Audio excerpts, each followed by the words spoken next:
Good morning guys, ngayon mga alas 5 na siguro ng umaga, kasama ko si Akira. Bati ka muna sa audience mo, Akira. Yan. Subukan namin pumunta rin sa C6 ngayon, nahanap kami ng bangus. Kasi kahapon di kami nakapunta dahil masyado pang malakas yung ulan at saka maagos pa, hindi makatabi yung mga bangka. So ngayon testingin natin ngayon, makakabili kami ng bangus. So yun guys, kita nyo medyo maulap pa yung maulap pa yung langit, parang may bagyo pa rin pero lumabas na, papunta na ng Taiwan tong bagyo. Testingin natin kung meron ng isda roon. So yun ngayon guys, wala na yung baha Yung isang araw pagdaan ko rito, dami pang tubig dito sa kalsada, pero ngayon okay na siya. Yan sila, palakad pala papunta ng laot. Ang mga available na isda lang dito, mga tilapia Yan, ito papunta pa lang sila ng laot. Yun, papunta ro sa gitna. Andun kasi mga fish pen sa malalayo na yun na area. Yan, medyo may mga tao na rin dito yan. Kaso wala pang bangus, ang meron dito tilapia. 50 ang tumpok pero marami. So yan guys, papunta pala sila ro sa laot kasi malakas ang agos sa mga nakarang araw kaya eto ngayon pa lang sila lalarga.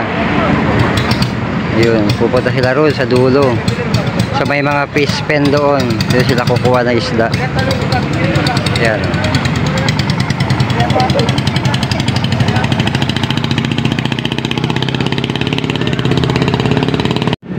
kaya puro tilapia lang wala pang bangus. Ngayon pala sila pumunta rin sa laot kasi malakas ang agos hindi sila makabawi, papunta rin sa tabi. C6 guys yan, itong lugar na to, yung kahabaan na yan ang C6. Kaya nakakita kami ng rito ng malunggay, kukuha si Akira. Walang paano umakyat. Yan, patalikod. Pwede mo patalikod, yan. Ito. Yan, sige, yan. Yan, tapos kuha ka ng malunggay.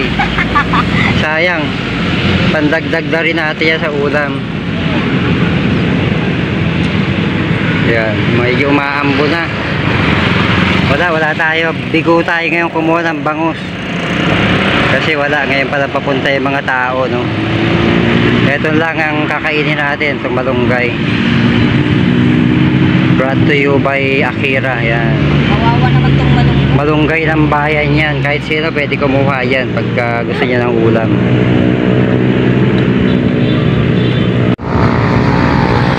Kung nakikita nyo si Akira nangunguha ng malunggay, tanim niya yan kaya dyan siya kumukuha. Pinapabantay niya lang sa mga tao rito sa C6 pagka nangunguha siya. Kahit sino pwedeng kumuha dyan, wag lang makikita ni Akira.